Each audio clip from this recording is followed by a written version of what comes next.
하나님의 말씀 우리 함께 봅니다. 신명기 16장 13절부터 15절까지의 말씀입니다.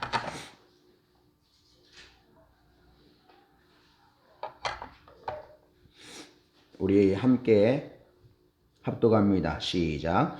너희 타작마당과 포도주 틀의 소출을 거두어 들인 후에 이래 동안 초막절을 지킬 것이요 절기를 지킬 때에는 너와 내 자녀와 노비와 내 성중에 거주하는 레위인과 객과 과와 과부가 함께 즐거워하되 내 하나님 여호와께서 택하신 곳에서 너는 이래 동안 내 하나님 여호와 앞에서 절기를 지키고 내 하나님 여호와께서 내 모든 소출과 내 모든 손으로 행한 모든 일에 복 주실 것이니 너는 온전히 즐거워할지니라. 아멘. 추수감사절은 하루만 이렇게 드리는 것이 아니고 1년 내내 준비하는 겁니다. 1년 내내 준비하는 것이고 짧게는 7월 15일부터 일주일 동안 지키는 절기입니다. 하나님 앞에서 첫째 날과 여덟째 날 안식하면서 이래 동안 초막에 거주해야 하고 온 가족과 성중에 거하는 사회적 약자, 노위와 레위인과 객과 고아와 과부가 함께 연락할 것을 명령합니다. 연락이라는 말은 잔치연이고 즐거워할 낙이거든요. 잔치를 열고 잔치 때 어떻습니까? 거지도 오잖아요. 잔치 때 때거리가 없는 사람들, 제가 어릴 때는 그 잔치 때 가면 우리 아버지가 가자고 그렇게 하셨어요. 그리고 이제 상녀가 나가면 조그마한 끈이 있으면, 조그마한 끈이라도 있으면 앞에 상녀 앞에 조그마한 거 있잖아요. 그 뜨는 거, 그거를 들고 가도록 하셨어요. 그 하면은 돈을 주거든요. 돈도 주고 음식도 주고. 그러니까 이제 살기 어려운 빈자들은 이런 날에 이제 평소에 못 먹던 음식도 먹고 즐거워하는 거예요. 돈도 받고 음식도 받고. 그래서 연락하라 한 거예요. 연락. 그러면 어떻습니까? 사회적 약자들은 주머니가 비어 있으니까 좀 살기가 좀 괜찮은 사람들은 이제 좀 내서 돈을 내고 해서 음식을 푸짐하게 만들고 또 갈 때 좀 싸가게 하고 그렇게 연락하라는 겁니다. 하나님께서 그렇게 하셨어요. 오늘은 지난주 이스라엘의 가을 명절 추수감사절에 이어서 그 후속 메시지를 전하겠습니다. 감사절이 어떻게 삶으로 연결되어지는지 함께 말씀을 나눠보도록 하겠습니다. 지난주 창녕부곡에서 경남노회 장로회 수련회와 총회가 있었는데 수련회 강사로 말씀하신 우리 노회 부노회장이신 상남교회 이창교 목사님께서 아름답게 삶을 하나님의 은혜로 좀 물들이면 좋겠다 그런 말씀을 하셨어요. 그래서 오늘은 저는 하나님의 은혜로 삶을 물들게 하라라는 제목을 잡았는데 오늘 말씀을 듣고 하나님의 은혜로 삶을 아름답게 물들이시길 바라고 추수감사절 이후에 삶으로 연결되어지는 말씀을 통해서 우리의 삶이 믿음으로 어떻게 연결되어져야 될지 새롭게 하는 은혜가 있기를 축복합니다. 자, 첫 번째로 우리의 삶을 하나님의 은혜에 젖게 해야 한다는 겁니다. 하나님의 은혜에 젖게 해야 한다. 자, 레위기 23장 43절 말씀을 보면 하나님은 이스라엘 백성들이 애굽에서 그들을 구원하여 인도해 내신 것을 기억하도록 하십니다. 불가능한 탈출이었습니다. 불가능해요. 여러분 우리가 캄보디아 사태에 우리 그 감금되어 있는 사람들이 탈출한 그런 얘기를 유튜브를 통해서 보잖아요. 수갑을 다 채웠어요. 수갑을 채우고 담장을 높이고 그 경찰들을 경호하는 인력들이 있어서 도망치는 것은 쉽지 않아요. 그런데 불이 나서 도망쳤는데 다리가 부러졌고, 그래도 살기 위해서 막 죽자고 달렸다 하거든요. 그 한 예입니다. 그런데 이집트라는 그 거대한 왕국, 강대국, 그 나라에서 그 200만 명이 그 나온다는 것은 불가능한 일입니다. 한 사람이 범죄에 속을 해서 도망쳐 나오는 것도 쉽지 않은데, 시스템이 철저하게 철동같이 몇 겹으로 겹겹이 쌓여서 못 나오게 해놓잖아요. 그러니까 애굽에서 이스라엘 백성들이 해방된다는 것은 불가능한 겁니다.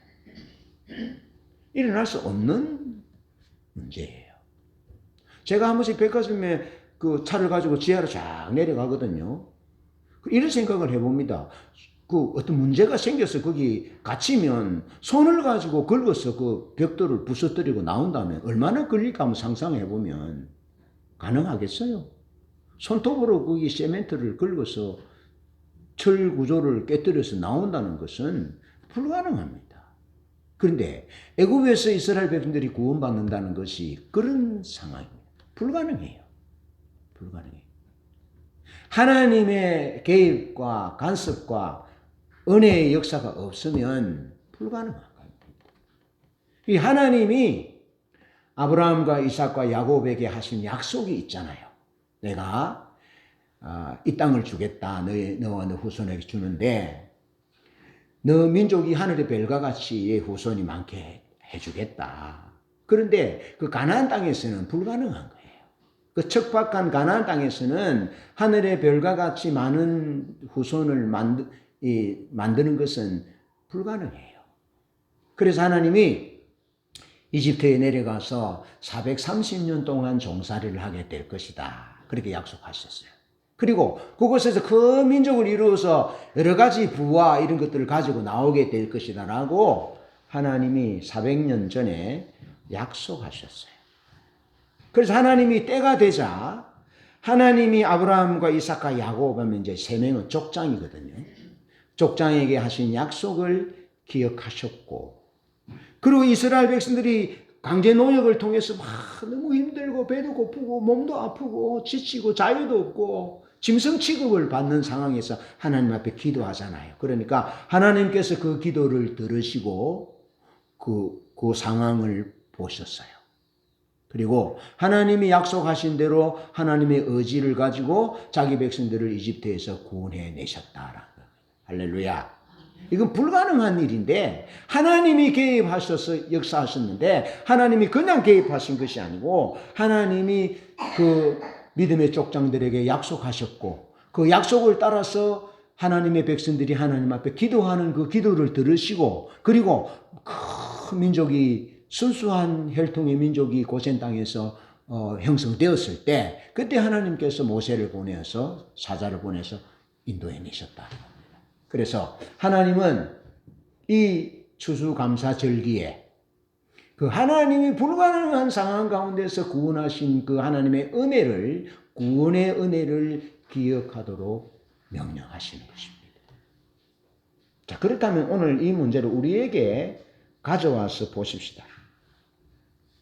여러분, 우리가 죄로부터, 마귀의 압제로부터 구원받는 것은 이스라엘 백성들이 애굽에서 구원받는 것보다 더 어렵습니다. 더 어렵습니다. 여러분, 그 이스라엘을 통치했던 바로는 사람이잖아요. 사람입니다. 그래, IQ가 우리와 뭐 많다 해봐야 한 150, 천재라 합시다. 150이에요. 그리고 그 이집트의 사회 시스템, 그 국가 구조나 시스템들이 뭐 완벽하다 할 수는 없죠. 약점들이 있습니다. 그런데 사탄은 IQ가 얼마라고 그럽니까? 여러분들이 안 들었습니까? 사탄은 IQ가 7,000이다. 그냥 완전하게 완전수를 해서 7을 해서 7,000을 했겠지만 이건 사람이 어떻게 할 수 없는 거예요. 여러분, 안 보이는 적과 보이는 적이 싸우면 누가 이깁니까? 안 보이는 적이 백전백승이죠. 안 보이는 적이 이기게 되어 있습니다. 옛날에 우리가 어릴 때 봤던 그 만화 도깨비 감투 보셨어요? 신나잖아요. 안 보는데 뭐 감투만 쓰면 안 보이고 마음대로 하잖아요. 불가능한 구원입니다. 우리의 구원은. 사단이 우리를 지역 백성으로 자기 수하 삼고 안 놔줍니다. 그런데 하나님이 우리를 구원하시기 위해서 계획하셨고 말씀하셨고 말씀하신 대로 예수께서 오셔서 우리를 구원하셨잖아요. 이 하나님의 강한 의지를 가지고 구원하셨잖아요. 이 하나님의 은혜인 거죠. 이 은혜를 기억하라는 겁니다. 추수감사절 절기를 통해서 기억하라는 겁니다. 근데 추수감사절은 하루 땡 지키고 끝나는 것이 아니다 그랬죠. 길게는 어떻게 준비한다고? 1년 동안 준비하는 거라. 나중에 제가 말씀을 드릴게요. 1년 동안 지키는 의미가 뭔지에 대해서 말씀을 드려요. 예. 그러면서 하나님이 우리에게는 현대적인 의미로 추수감사절을 지키면서 추수감사절의 핵심은 구원의 은혜를 기억하는 거예요. 예. 그 다음에 두 번째 핵심은 추수에 대한 은혜를 지키는 거예요. 감사하는 거지요.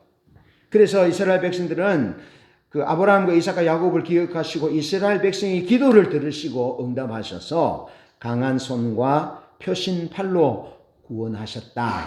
그래서 추수감사절에 4가지의 식물을 흔들면서 하나님의 구원을 호시아나 호시아나 노래를 불렀다 했잖아요. 호산나가 히브리어로 호시아나거든요. 호시아나. 지금 우리를 구원하여 주소서. 하나님의 구원에 대한 노래를 호시아나 찬송을 불렀단 말이에요. 초막절에. 그런데 그 지난주에 우리가 보았던 그 레위기 23장의 말씀처럼 그 4종류의 식물을 흔드는 것이 아르마미님이에요. 아르마미님. 4종류의 식물을 흔들면서 구원의 노래를 부르고 구원에 대하여 감사했다는 겁니다.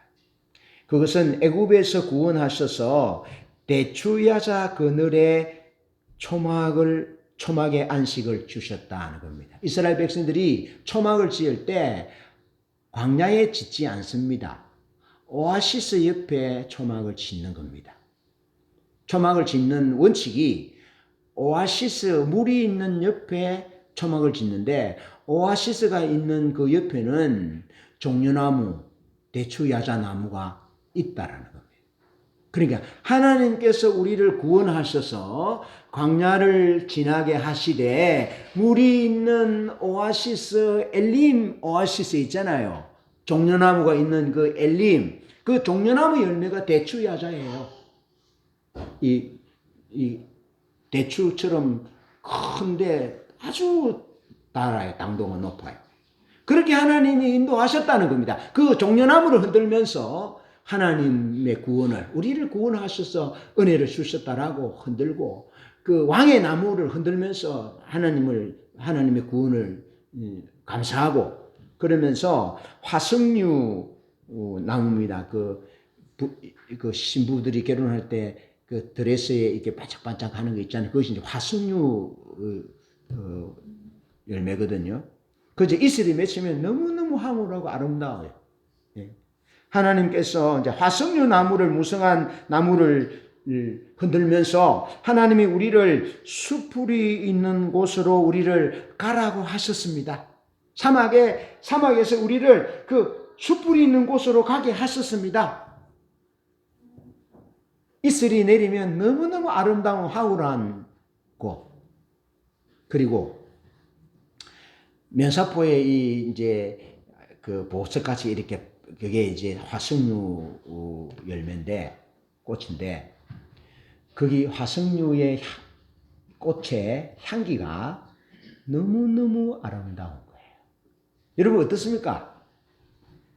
거기에 향기가 우리의 기분을 이렇게 업시키잖아요.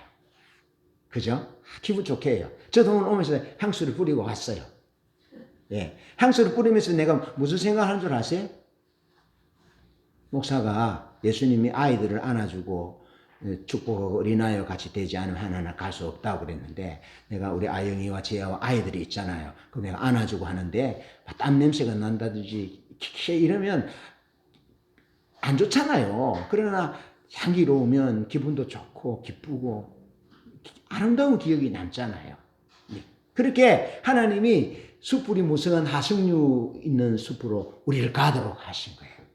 그래서 하나님의 아름다운 향기를 맡고, 그래서 지쳐있는 우리의 기분을, 다운된 기분을 다 업시키시고 그렇게 하셨다는 거예요. 예? 하나님 얼마나 아름다고 멋있어요. 그래서 여러분 이 가을에 어디 좀 산행도 좀 하고 좀 여행도 좀 하고 하나님의 아름다움을 좀 만끽하세요. 예?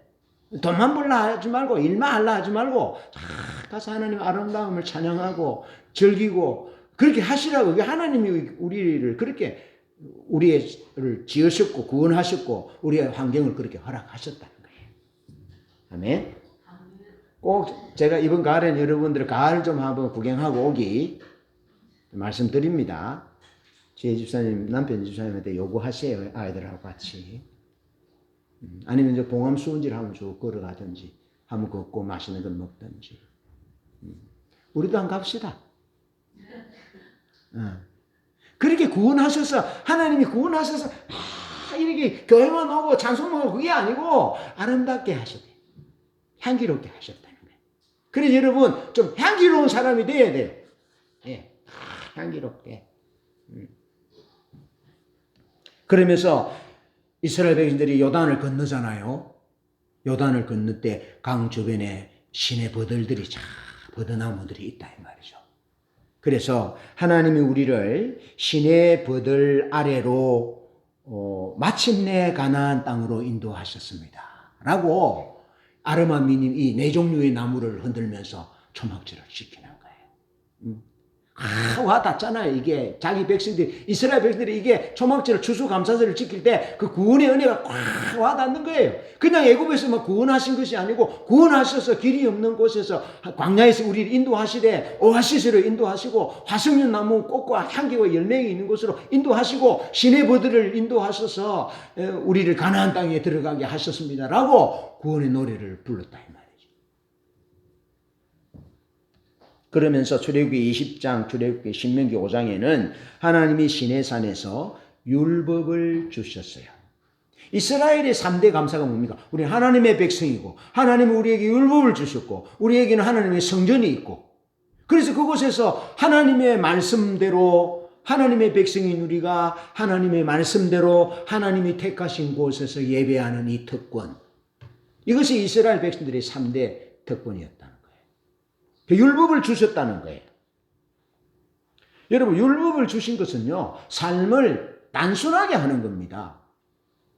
왜 사람들이 사사기 시대에는 왕이 없어서 사람이 소견에 어른들을 얘기했습니까? 각기 10사람이면 10사람, 100사람이면 100사람 다 기준이 다른 거예요. 그러면 사회가 얼마나 혼란스럽겠습니까? 그런데 왕이신 하나님께서 자기 백성들에게 법을 주셔서 이건 이렇게 해야 되고, 하나님은 이렇게 섬겨야 되고, 가정은 어떻게 세워야 되고, 가족들에 대해서는 어떻게 해야 되고, 결혼은 어떻게 해야 되고, 성생활은 어떻게 해야 되고, 헌금생활은 어떻게 해야 되고, 사회적 약자를 돌보는 것은 어떻게 해야 되고, 간결하게 구체적으로 정확하게 말씀하신 거예요. 그러니까 삶이 어떻게 되겠어요? 간결하고 삶이 아주 정돈되어 있고 참 근사한 거예요. 예수 믿는 사람들이 하나님의 말씀대로만 딱 살면요, 정말 근사한 거예요. 왜? 하나님이 그렇게 근사하게 딱 주신 거예요. 복잡하지 않아요. 관계도 복잡하지 않아요. 경제도 정치도 복잡하지 않아요. 하나님이 딱 말씀하셨기 때문에 쉬워요. 구원받는 것이 얼마나 쉬워요. 예수 믿으면 구원받습니다. 마음으로 믿어 의로 입으로 시인하여 구원받습니다. 하나님 자녀 됩니다. 천국 갑니다. 간결하잖아요. 뭘 만배를 드리고 뭐 돈을 얼마나 드리고 필요 없어요. 정확하게 이렇게 하나님이 모든 삶의 원칙과 기준을 주셨으니 여러분, 이스라엘 백성들이 애굽에 살 때요, 원칙과 기준 없어요. 쉽게 말해서 돈이 많으면 뇌물 주고 되고요, 잘생기면 되고요, 학벌이 있으면 되고요, 집안 좋으면 되고요, 되는 세상입니다. 그런데 얼마나 억울한 사람이 많이 나오겠어요. 자기 차례인데, 내 차례인데 힘 있는 놈이 치고 들어와. 그걸 또 갈고 닦아 또 기다리는데 또 잘생긴 놈이 치고 들어와. 또 했는데 또 집안 좋은 놈이 치고 들어와. 자기는 기회가 없어. 그런 사람들이, 수많은 사람들이 양상되니까 사회가 얼마나 억울하고 원망과 반란이 일어나겠습니까? 이 더러운 세상 한번 뒤엎어야 되겠다 그래 하잖아요. 우리나라 조선시대 왕정시대에 보면 막 반란들이 일어나잖아요. 그랬는데 하나님께서 자기 백성들에게 모든 삶의 원칙과 기준을, 율법 말씀을 딱 주셨다는 겁니다. 얼마나 감사해요. 하나님이 이스라엘 백성들을 구원하셔서 구원받은 백성으로서 어떻게 살아야 될지를 딱 매뉴얼을 주신 거예요. 그래서 하나님 섬기고 예수 믿는 것은 복잡하지 않아요. 힘들지 않아요. 손해가는 길도 아니에요. 하나님 율법대로 말씀대로 살면요, 행복한 가정이 됩니다. 자녀들이 출세하고 잘 됩니다. 부부가 건강합니다. 그 가정과 그 집안과 사회가 아름다워집니다. 그 사람이 가는 곳에 아름다운 향기가 나타납니다. 나눔이 있습니다. 관계가 아름답습니다. 맺힌 것을 풉니다.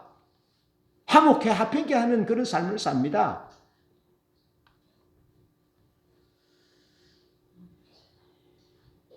어제 저녁에는 내가 뭘 준비하자고 앉아있는데 막 우리 집사님이 같이 가까이 오더라. 그러면서 막 목을 탁 잡더라고요. 깜짝 놀랐어요. 그래서 우리 아내의 별명을 목덜미라고 지었어요. 제가. 그래서 이제 농담하기를 뭐 하면 예 하고 잘하려고 내가 예 잘하겠습니다. 잘못했다면 또 내 목덜미 잡힐까 싶어가지고. 여러분, 남존여비 뭐 옛날 유교 문화에 그런 게 어디 있습니까? 여자가 남자 목덜미를 잡고 그런 게 있을 수 있습니까? 없죠. 그러나 주의 은혜 아래 구원받은 백성 안에 하나님의 백성이니까 얼마나 행복하고 즐겁고 좋을 수 있느냐라는 거죠. 하나님이 하나님의 백성들의 삶을 그렇게 원칙과 기준을 주셔서 분명하게 행복하게 살 수 있도록 하셨고, 성숙한 사회와 성숙한 나라의 기틀을 마련해 주셨다는 것입니다. 그래서 하나님의 법, 복의 원천으로 하나님이 자기 백성들에게 율법이라는 선물을 주셨다라고. 그래서 하나님이 우리를 구원하신 것에 대해서 감사하고, 그러면서 추수감사절에 하나님의 말씀을 회당에서 성전에서 율법 말씀을 가지고 다니면서 하루 종일 기뻐하고 즐거워한다는 겁니다. 이 하나님의 말씀이 여러분 즐거워할 일이잖아요. 기뻐할 일이잖아요. 하나님이 하나님의 말씀을 우리에게 주셔서 우리 삶이 행복하고 아주 단순하고 간결하고 멋있게 해주셨잖아요. 그래서 하나님 앞에서 그렇게 노래했다라는 겁니다. 정말 하나님 말씀을 가까이 하고 하나님 말씀을 받은 자로서 감사하고 그렇게 살아야 되는 거죠. 그렇게 살았다라는 겁니다. 하나님의 백성들은. 그러면서 하나님이 그냥 말씀을 툭 던져주신 것이 아니고 출애굽기 19장 1절로 6절에 보면 하나님의 백성 삼아주셨고, 구약의 하나님이 시작과 창세기부터 요한계시록까지 끝나는 메시지가 뭐냐면 하나님은 우리의 하나님이 되고 우리는 하나님의 백성 되는 거잖아요. 그것을 하나님이 이스라엘 백성들을 구원하셔서 자기 백성 삼아 주셨다는 겁니다.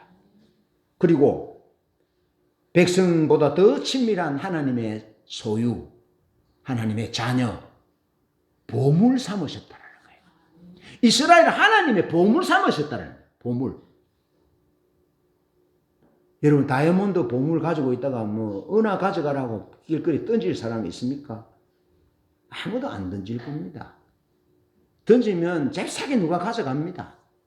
하나님이 그렇게 언약을 맺어 주셨는데 하나님의 백성 삼으시고 또 거룩한 하나님의 소유가 되게 하셨고 자녀가 되게 하셨고 천하 만민 세상을 섬기는 제사장 나라가 되게 하셨다 하는 겁니다. 그래서 하나님의 창조의 목적을 이루는 축복의 통로가 되게 하셨다. 살아가는 이유, 존재의 이유와 삶의 이유를 하나님이 언약을 통해서 분명하게 주셨다는 겁니다. 그러니까 하나님 말씀대로 살면 너는 내 백성이 되고 내 소유가 되고 너는 천하 만민의 복의 통로가 될 것이다 하고 딱 말씀해 주신 거예요. 율법을 지키고 살면 축복의 통로에 사는 이유가 분명하니까 방황하지 않잖아요. 돌아가지 않잖아요. 시행착오를 겪지 않잖아요. 자, 이스라엘 백성들은 항상 하나님의 구원을 생각했습니다. 사도 바울도 그렇게 말합니다. 너희 두렵고 떨림으로 너희의 구원을 이루라. 구원을 이루라. 너희가 구원받은 백성이기 때문에 그리스도 안에서 기뻐하고 또 기뻐하고 즐거워하라. 그렇게 말씀하시잖아요. 그래서 이스라엘 백성들, 앞서간 하나님의 사람들은 항상 하나님의 구원을 삶의 우선으로 생각했다는 거예요. 내가 구원받았지. 내가 하나님의 백성이지. 내가 복의 통로지. 그런 생각을 잊지 않았다라는 겁니다. 그렇게 자기를 돌아보았다는 겁니다. 자기들을 구원하시고 자기들의 율법을 주시고 광야길을 인도하신 하나님의 은혜에 대해 젖어 있었다는 겁니다. 또 적게 했다라는 겁니다. 하나님이. 자, 불기둥과 구름 기둥으로 인도하셨잖아요. 그 불기둥으로 인도하신 것을 감사하면서 물축제를 하는 거예요. 물축제. 캄보디아의 그 선교사님을 도와주시는 권사님 한 분이 계신데 대박 식당을 하거든요. 우리가 꼭 캄보디아 갈 일이 있으면 대박 식당에서 우리가 밥을 먹으러 갈 겁니다. 참 맛있어요. 그런데 이제 거기서 하는 말이 이제 물축제를 하는 날 이제 김밥을 팔고 그렇게 한다더라고요. 그 캄보디아에서 지키는 물축제는 무슨 축제인지는 모르겠어요. 그런데 아마 여기에서 나왔는지 몰라요.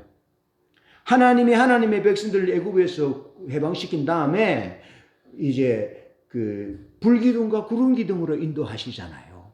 그래서 불기둥으로 인도하신 것에 대하여 감사하면서 불축제를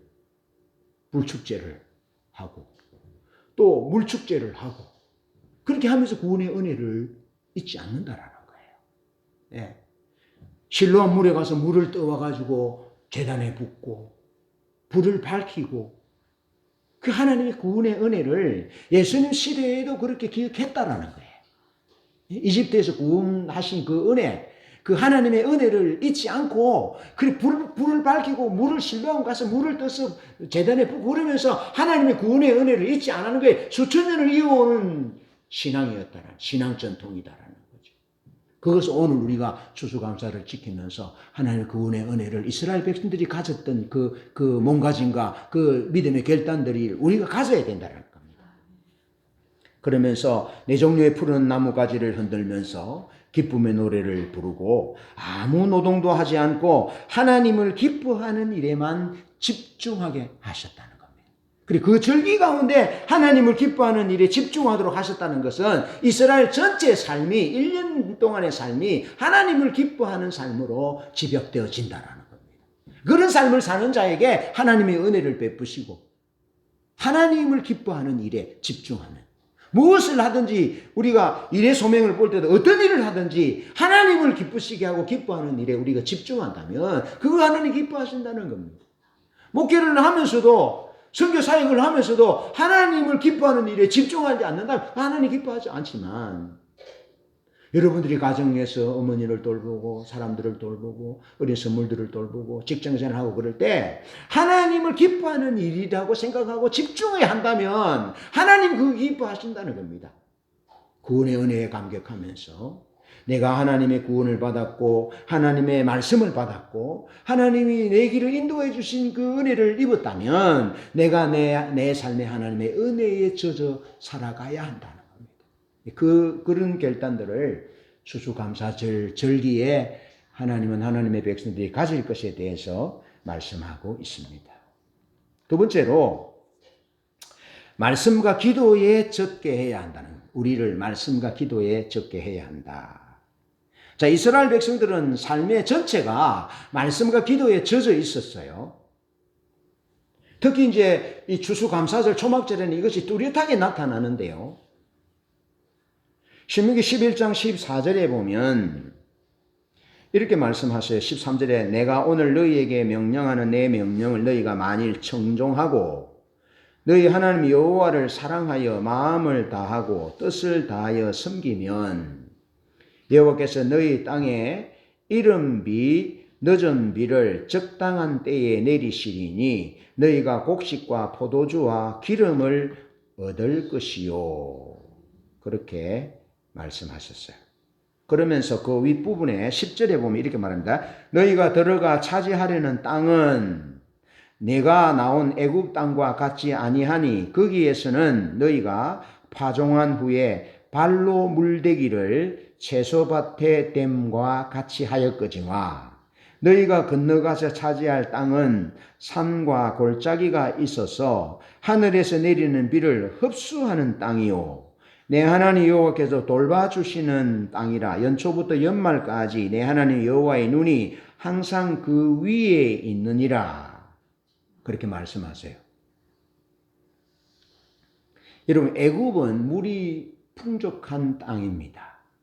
그래서 씨를 뿌리고 채소밭에 보세요. 발로 흙을 이래서 물꼬를 태서 농사가 됐던 곳입니다.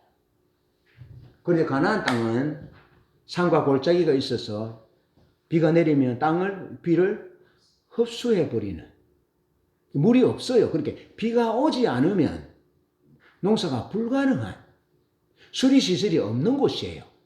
그래서 하나님이 말씀하시기를 뭐라 그러냐면 너희가 오늘 너희에게 명하는 내 명령을 너희가 만일 청종하고 너희의 하나님 여호와를 사랑하여 마음을 다하고 뜻을 다하여 섬기면 여호와께서 너희의 땅에 이른 비 늦은 비를 적당한 때에 내리시리니 너희가 곡식과 포도주와 기름을 얻을 것이요. 그렇게 말씀합니다. 조건이 있잖아요. 추수감사절에 뜨거운 감사와 기쁨을 드리기 위해서는 조건이 있는데 풍년이 되어야 되죠. 농사가 잘 되어야 되죠. 그런데 농사가 잘 되기 위해서는 하나님의 말씀에 순종하고 마음을 다하여 하나님을 사랑하면 하나님이 곡식과 과일과 기름 이스라엘 백성들이 건강하게 살 수 있도록 지중해의 여러분 올리브 기름은요 제일 좋은 기름입니다. 그래서 혈관 계통의 질환들이 없습니다. 하나님이 배도 부르게 할 뿐만 아니라 육신도 건강하게 할 수 있는 단초가 하나님을 사랑하고 마음을 다해 하나님을 사랑하고 하나님의 말씀을 순종하여 지킬 때 그때 하나님이 이른 비를 내리고 적당한 때에 이른 비와 늦은 비를 내려서 곡식이 되게 하신다라고 말씀하시는 거예요. 그래서 초막절에 이른 비가 옵니다. 할렐루야. 초막절에 이른 비가 온다고요. 그리고 이른 비가 오면 잘 보십시오. 이른 비가 오면 씨를 뿌립니다. 자, 그림을 잘 보십시오. 추수감사절이고 뭘 추수했습니까?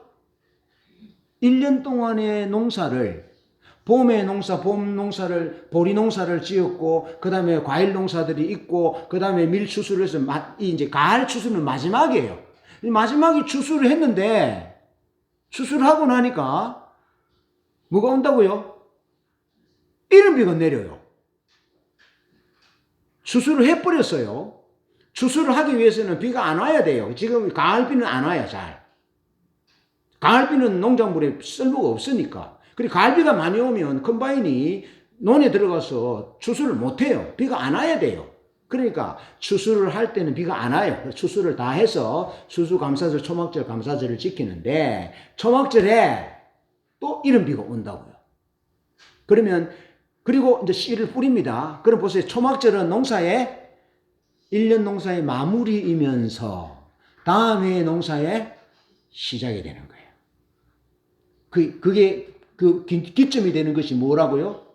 이른비라, 이른비. 하나님이 반드시 초막절에 이른비를 주신다는 겁니다. 그러니까 하나님의 백성들은 이른비가 와야 되는데 그 이른비가 와서 씨를 뿌려서 다음 1년 동안의 농사가 결정되는 겁니다. 거기에. 그때 결정이 되는 거예요. 씨를 뿌렸는데 비가 안 와. 그러면 말라 죽어. 안 돼. 이게 핵심이야. 그런데 이른비가 내릴 때는 너희가 하나님 말씀을 청종하고 마음을 다해 하나님을 사랑하면 하나님이 적당한 때에 이른비를 내리고 늦은 비를 내려서 너희들이 풍성한 작황이 이루어지고 과일이 있고 기름을 먹게 될 것이다 라고 말씀하시는 거예요. 그래서 초막절은 농사의 마무리이자 새해 농사의 시작인 셈이다 하는 겁니다. 자, 하나님 말씀하신 대로 그대로 됩니다. 말씀하신 대로 말씀에 순종하고 하나님을 사랑하면 이른비가 반드시 옵니다. 그리고 그 이른비를 따라서 첫 열매가 맺힙니다. 첫 열매가. 알겠죠? 첫 열매가 맺히는 거예요. 여러분, 성경은 예수님이 이렇게 말씀합니다. 예수님은 성경대로 오셔서 성경대로 고난을 받으시고 성경대로 죽으시고 성경대로 묻히시고 살아나셨다라고 말씀하시는 거예요. 이스라엘의 해의 시작과 끝이 1월 1일이 아니고 초막절에 농사의 마무리가 되고 새롭게 시작되는 그 시작하는 거예요. 누구로부터 시작합니까? 하나님의 말씀으로부터 시작하고 하나님으로부터 시작하는. 그래서 하나님은 자기를 알파와 오메가다라고 말씀합니다. 예수님은 말씀하신 대로 오셔서 약속하신 대로 우리에게 약속하신 이른비처럼 오셔서 우리의 구주가 되셨다고요. 십자가에 우리를 위해 죽으심으로 피 흘리심으로 우리를 하나님의 자녀 삼으셨다고요. 말씀하신 대로. 그리고 어떻습니까? 우리가 말씀하신 대로 주님이 오셨다면 말씀하신 대로 예수를 믿으니 구원을 받았고 하나님이 말씀하신 대로 황금률의 법칙을 따라서 하나님 중심적인 삶, 포도나무의 삶을 살면 그 삶 위에 하나님이 적절한 때에 이른비와 늦은 비를 내려주셔서 풍성한 삶을 살 수 있도록 하신다라고 말씀하시는 거예요. 이것이 하나님의 약속이라는 겁니다. 초막절에 하나님의 백성들이 붙들고 살아가는 하나님의 약속이라는 겁니다. 단순히 이건 이스라엘 초막절뿐만 아니라 오늘 추수감사절을 지키고 그 후속으로 살아가는 우리들이 하나님의 약속이신 예수 그리스도를 믿고 그분의 말씀에 순종하여 살아가고 마음을 다해 그분을 사랑하면 그분이 적당한 때에 이른비와 늦은 비를 내려주신 것처럼 하나님의 은혜를 우리 삶에 적당한 때에 골고루 내려주신다는 겁니다. 그래서 풍성한 열매가 있게 하고 또 다음 내일의 소망이 하나님 앞에 씨앗을 뿌리는 그런 소망적인 삶을 살아갈 수 있게 하신다라는 겁니다. 자, 그래서 이스라엘의 농사는 에는 말씀과 기도가 있습니다. 신명기 11장 18절로 20절 보면 이러므로 너희는 나의 이 말을 너희 마음과 뜻에 두고 또 그것을 너희 손목에 메어 기호를 삼고 너희 미간에 붙여 표를 삼으며 또 그것을 너희의 자녀에게 가르치며 집에 앉았을 때든지 길을 갈 때든지 누웠을 때든지 일어날 때든지 이 말씀을 강론하고 또 내 집 문설주와 바깥문에 기록하라. 그렇게 하나님께서 말씀하셨어요. 다시 말해 풍성한 수확은 말씀 순종의 결과다라는 거죠. 그래서 이스라엘 백성들은 이 추수감사절에 회당과 온 동네에서 율법을 기뻐하면서 율법을 가지고 다니면서 기쁨의 노래를 불렀다라는 겁니다. 그러면서 오늘 우리가 다시 붙잡아야 될 것, 이스라엘 초막절에 하는 그 일들 가운데 보세요. 농사의 마무리이면서 새해 농사의 시작이라 했잖아요. 그럼 우리가 신년 1월 1일에 이제 올해 말씀을 읽어야지. 그러면서 이제 창세기 1장부터 다 엽니다. 네. 그리고 또 쭉 읽어가잖아요. 그러면 예를 들어서 요한계시록까지 다 읽었으면 딱 1년 동안 맞춰가지고 읽는 사람들 있잖아요. 1독 맞추면 하루에 뭐 얼마 읽고 있잖아요. 그렇게 해서 이제 또 내년에 되면 또 창세기 또 1월 1일에 딱 여는 거예요. 그런데 어떤 사람들은 중간중 가다가 못 읽고 또 새해 되면 창세기 1장 1절 또 돌아오는 사람도 있잖아요. 그런데 이스라엘은 새해 1월 1일에 그렇게 하는 것이 아니고 초막절에 창세기 1장 1절을 읽기 시작하는 거예요. 그리고 그 다음에 초막절에 이게 말씀의 사이클이 한 번 도는 거예요. 그렇게 초막절이 시작과 끝이라는 거예요. 예. 예수 그리스도 그분이 시작과 끝인 것처럼 초막절이 하나님이 구원하신 것뿐만 아니라 하나님 우리에게 율법을 주신 것에 대해서 감사하면서 그 하나님의 말씀을 자녀에게 가르치고 좌우 문술주에 붙이고 미간에 붙이고 그렇게 하나님의 말씀대로 살았다고요. 그렇게 말씀이 그 1년의 주기가 말씀의 사이클이 초막절에 시작되는 절기라고요. 제가 이 말씀을 준비하면서 말씀을 다시 또 붙잡고 다시 읽고 다시 출발해야 되겠다 그런 다짐을 했거든요.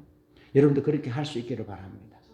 말씀을 좀 등한시했다면 다시 하나님의 백성들은 추수의 끝과 시작을 초막절을 기점으로 해서 말씀과 함께 또 시작했구나. 말씀의 사이클이 초막절에부터 시작되었구나. 구원받은 백성이 구원의 감격 가운데 기뻐하면서 말씀을 받은 것에 대해서 감사하면서 해야 될 게 뭐냐? 그 하나님 말씀으로부터 다시 출발해야 된다는 겁니다. 그래서 이스라엘 백성들의 농사의 시작과 끝을 기도로 시작하고 기도로 마치고 이른 비와 늦은 비와 남녘의 햇볕과 뜨거운 바람이 주시기를 기도하는데 하나님의 말씀대로 살지 않으면서 기도를 드리는 것은 그 기도 가정스러운 기도잖아요. 그래서 하나님 앞에 몸부림치면서 자기가 어렵게 됐는지를 돌아보고 그렇게 했다라고 말하잖아요. 이스라엘의 농사와 추수에는 하나님의 기도 응답이 있기 때문에 감격하고 감사했고 7 소산물을 먹으면서 하나님 앞에 감격하고 감사합니다. 지난 주간에 부산의 어떤 목사님과 교제를 했습니다.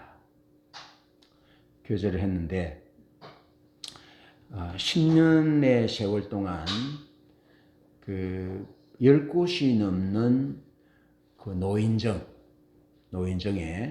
10년이 넘는 세월 동안 음식을 제공하고 돌보고 또 교회도 오시고 그렇게 했는데 지금 이제 번아웃이 왔다라는 거예요. 재정도 많이 들어가고 했는데 부산의 어떤 교회에서 그 재정을 이제 어떤 그 부산의 어떤 교회의 지체가 자기 교회 지체는 아닌데 지원해 줬다라는 거예요. 그런데 이제 그 목사님이 그렇게 쏟아부은 헌신과 물질에 비해서 열매가 없으니까 목사님이 이제 마음에 실망도 오고 또 교회 돈도 없고 그러니까 이제 번아웃이 됐다라는 거예요. 그래서 이제 안 하겠다라는 거예요. 그러다 보니까 이제 교회 월세도 뭐 올려주고 그래서 이제 교회도 이제 문을 닫고 이제 좀 뭐 아동센터나 이렇게 하고 있는데 거기서 하려고 이런 생각을 했다라는 거예요. 마음이 아프잖아요. 참 순수하고 좋은 목사님입니다. 그래서 교인들과 함께 기도하기를 시작해. 우리 기도 한번 해보자. 하나님이 그만하라 하면 그만하고 하나님이 그만하라 하면 교회도 여기 이제 문 닫고 예배당이 제법 예쁘더라고요. 그게 새가 많이 주니까. 그러니까 이제 새도 줄일 겸 이제 그렇지 않은 곳으로 이제 가려고 이제 기도를 하는데 한참 수일 동안 기도하는데 어느 분이 전화가 왔다라는 거예요. 어느 교회 여전도회 회장님이 전화가 와가지고 목사님 계좌번호를 좀 보내주세요. 그러면서 헌금을 보내주시다라는 거예요. 그러면 하는 말이 목사님이 그 노인 사역하는 것에 대해서 참 수고하신다고 거기에 쓰시라고 우리가 전도회에서 저기 헌금을 보냅니다 하고 그에게 돈을 보내왔더라는 거예요. 그 다시 기도하고 그 권사님께 전화를 했답니다. 권사님, 우리 행편이 지금 이리 해서 기도하고 있는데 이 돈을 노인들에게 하는 이제 그 노인들에게 하는 쪽에는 이제 그만 보내라고 이제 그 부산의 수육교회 분에게 얘기를 해서 이제 그 돈은 끊어졌고, 그렇게 하는데 이제 그 여전도에서 돈을 보낸 부분에 대해서 전화해서 우리가 행편이 이리한데 우리 교회 세도 내고 뭐 이렇게 해야 된다 하니까 하시는 말씀이, 목사님, 그럼 그거는 목사님 교회 행편에 맞는 대로 쓰시면 되겠습니다라고 하시더라는 거예요. 그래, 옳거니 교회는 이제 문을 안 닫아도 되겠구나. 이 돈 보내주신 돈으로 교회 세를 내면 되겠구나. 하나님의 뜻으로 응답을 받았다는 거예요. 그리고 또 기도하고 있는데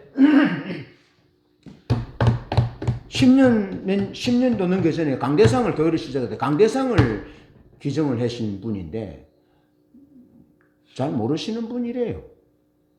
그런데 그분에게 전화가 와서 또 계좌번호를 보내주라 해서 또 성교비를 받았다라는 거예요. 여러분, 하나님은 우리의 모든 생각과 우리의 삶의 상황들을 다 보고 알고 계십니다. 신명기에 읽었던 말씀이 그 말씀이잖아요. 우리가 금방 읽었던 말씀.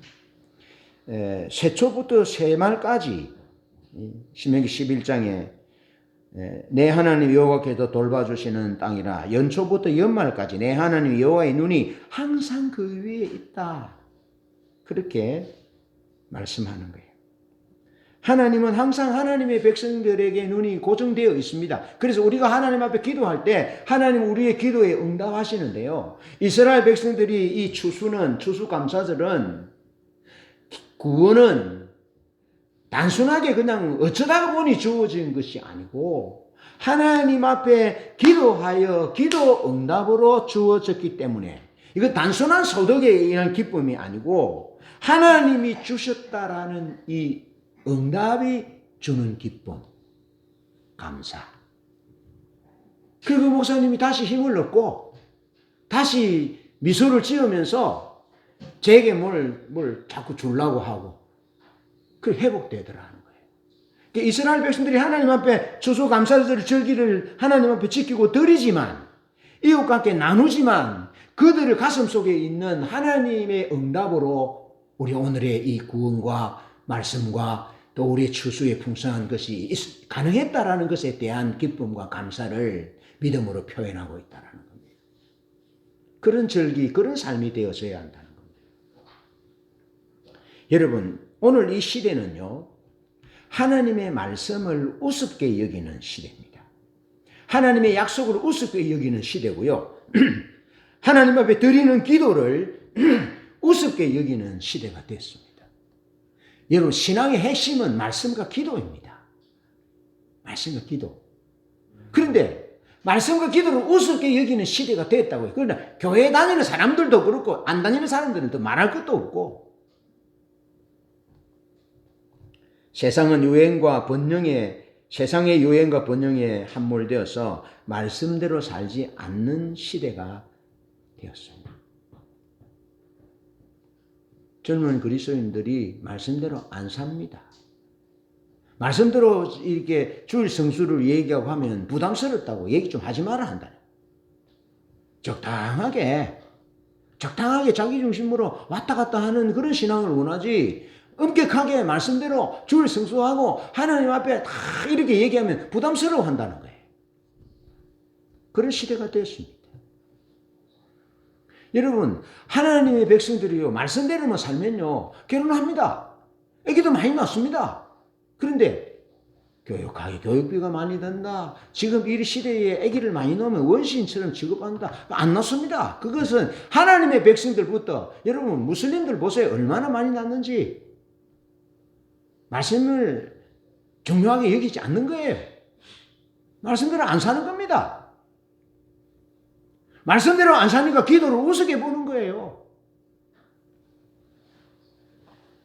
하나님이 아니면 이스라엘이 구원이 불가능했던 것처럼 우리의 구원도 하나님이 아니면 불가능했던 것처럼 하나님의 은혜가 우리를 사로잡지 않으면 우리는 한시도 살 수 없어요. 그걸 아셔야 되는데 그 핵심이 하나님 말씀이고 기도에 있다라. 그 이스라엘의 추수감사절은 하나님 말씀에 순종해서 기도하고 또 기도하여 추수를 얻는 거예요.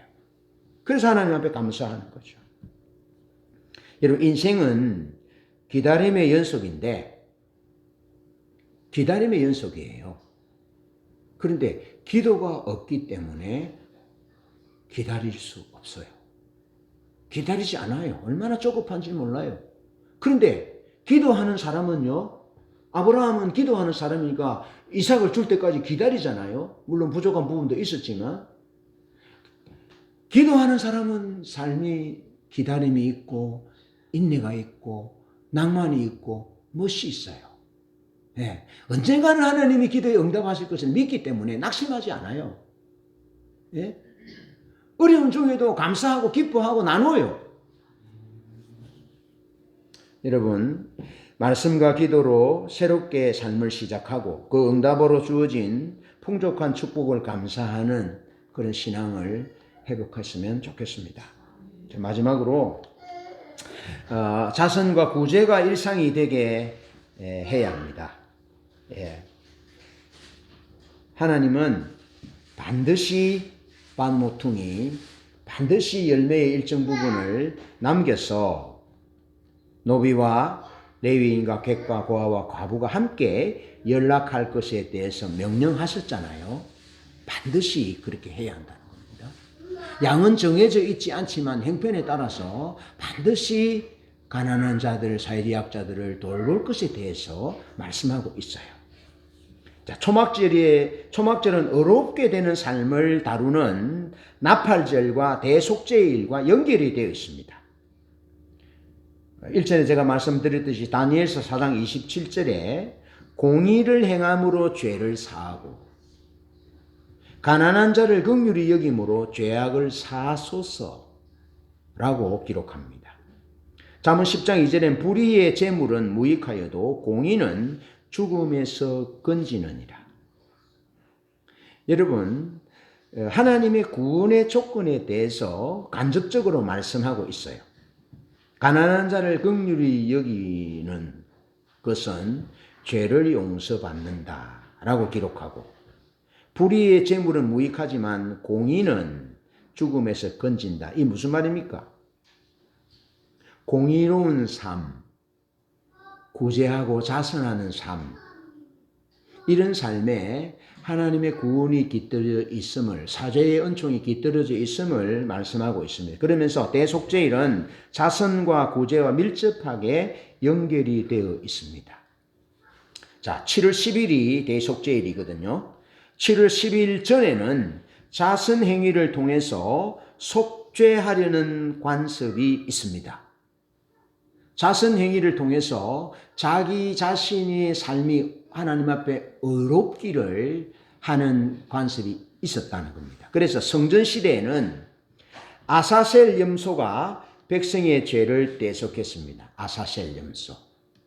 그리고 중세 이후에는 세파르딤 공동체에서 달구로 행하는 관습이 있었습니다. 고전적인 방식은 흰 닭을 머리 위에 세 바퀴 돌리며 이것은 나의 대속물이요, 이것은 나의 대체물이요, 이것은 나의 속죄이다 라는 문구를 암송을 했습니다. 이후 닭은 도살되어서 가난한 자에게 고기로 기부되거나 현대에서는 돈을 천에 싸서 머리 위에 돌린 후에 기부를 합니다.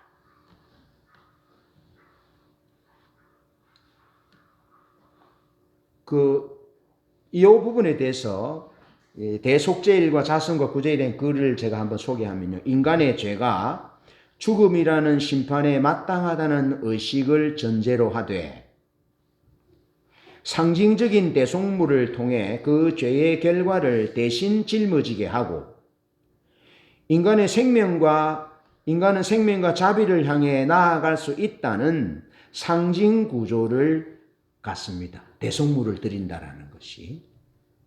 이것은 성전에서의 희생제사, 즉 죄를 위한 제물의 전통적 개념과 다 있으며 인간의 죄가 피 흘림 없이는 사함을 받지 못한다는 구약의 원리를 시각적으로 재현한 것이다. 이 의식을 통해 유대인들은 자신의 삶과 행위를 다시 점검하고 타인의 필요를 돌아보며 심판을 앞둔 진지한 시간 속에서 내면을 정화하고자 했다. 자선과 구제는 대속죄를 맞이하기 위한 영적 준비로서 신앙적 심화를 위한 도입부 역할을 했다라는 겁니다. 여러분, 예레미야 34장 14절에 보면 노예를 해방시켜 주지 않는 것에 대한 경고의 말씀이 나오는데요. 노예가 사회적 약자잖아요. 그런데 살기 어려워서 자기 전답과 토지를 팔고 자기 몸을 팔아서 노예가 되었을 때 그건 충분히 사회적 약자잖아요. 그를 7년 만에 되면 돌려보내라고 말합니다. 그러니까 사회적 약자를 하나님이 얼마나 제도적으로 배려하는지에 대해서 말씀하고 있는 겁니다. 그런데 대속죄일 전에 유대인들은 사회적 약자들을 향하여 구제하고 자선하고 돌보는 것을 자기 삶을 정결하게 하는 행위로 규정했다라는 거예요. 아시겠죠? 자, 그러면서 이렇게 말씀해요. 너희 선조가 내게 순종하지 아니했다.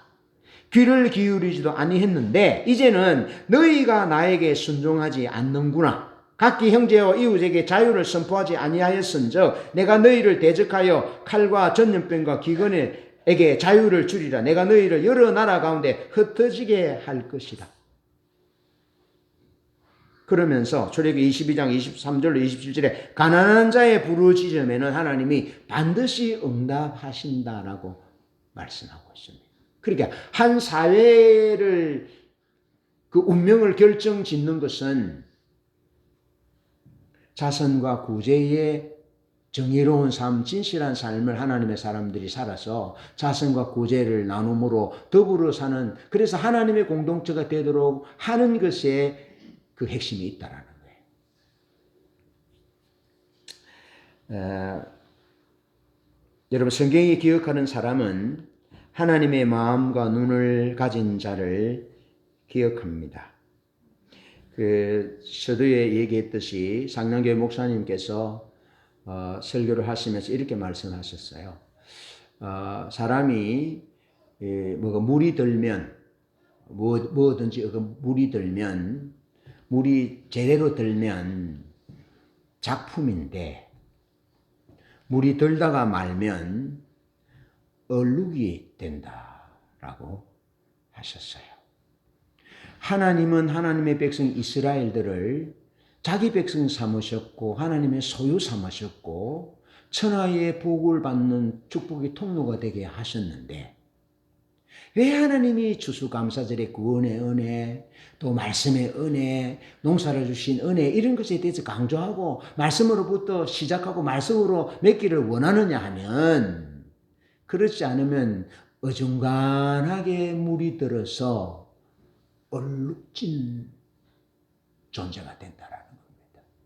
주님이 우리 위해 행하신 구원, 하나님이 우리에게 주신 약속, 하나님이 우리에게 주신 기도 응답, 이런 것들은 얼마나 엄청난 것인지 몰라요. 그런 것에 젖은 사람은 반드시 주님이 자신의 목숨을 내어준 것처럼 사회적 약자들에게 기꺼이 사랑을, 자선을 구제하고 나누게 되어 있다는 게 그런 작품이 되기를 하나님께서 원하신다고요.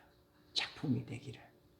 뭘 구제하거나 나누도 저 근사하고 멋있게 하나님의 영광을 드러내게 그렇게 할 수 있도록 하나님께서 우리에게 그렇게 하시는데 성경에서 기억하는 하나님이 기억하는 사람은 하나님의 마음과 눈을 가진 자를 기억한다는 겁니다. 바나바가 그랬고 도르가가 그랬고 욥이 그랬고 우리 구주 예수님이 하나님의 은혜로만 물들었던 분들이에요. 이 추수감사절 이 절기에 하나님의 구속의 은혜를 감사하고 하나님의 말씀의 순종과 기도 응답에 감사하되 사회적 약자를 향한 나눔과 섬김으로 주님을 향한 사랑을 실천하는 아름답게 물든 명품 성도님들이 되시기를 주님의 이름으로 축복합니다. 아멘.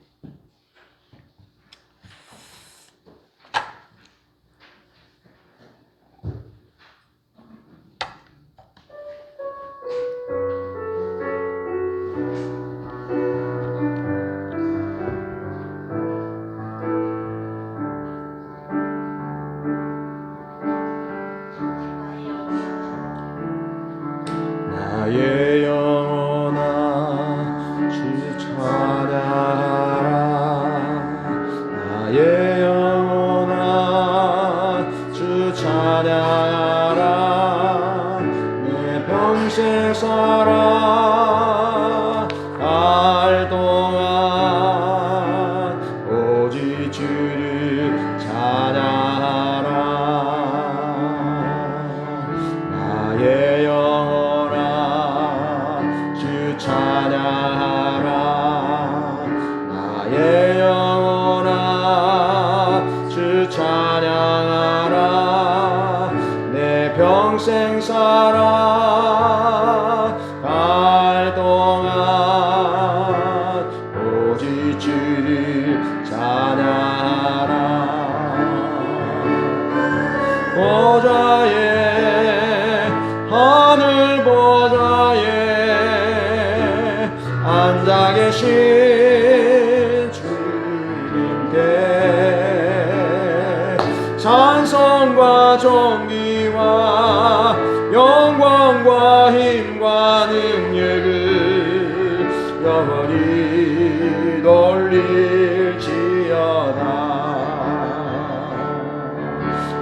하늘과 땅에 있는 것들아 지으신 바들 만물아 보이 있는 것들아 오직 주를 찬양하라. 하늘과 땅에 있는 것들아 지으신 바들 만물아 보이 있는 것들아 오직 주를 찬양하라. 하늘 보좌에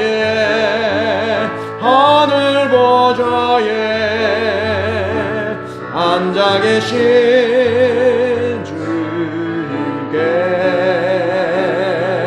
찬송과 존귀와 영광과 힘과 능력을 영원히 돌릴지어다. 하늘 보좌에